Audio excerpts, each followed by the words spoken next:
మన జీవితంలో మనం ఎప్పుడు కోరుకునేది అభివృద్ధి అండి. అభివృద్ధి కావాలి అని మనం చాలా ప్రయాసపడుతూ ఉంటాం.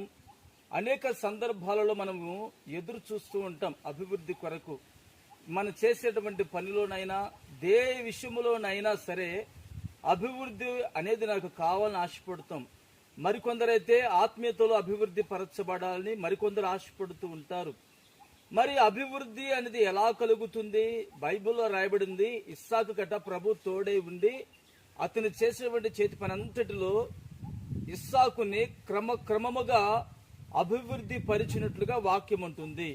ఆదికాండము 26వ అధ్యాయం 14వ వచనంలో ఉంటుంది. ఇది ఏ విధంగా అభివృద్ధి పరచబడిందో ఏమండి, ఈ పండుని అనేకులు తినడానికి ఇష్టపడుతూ ఉంటారు.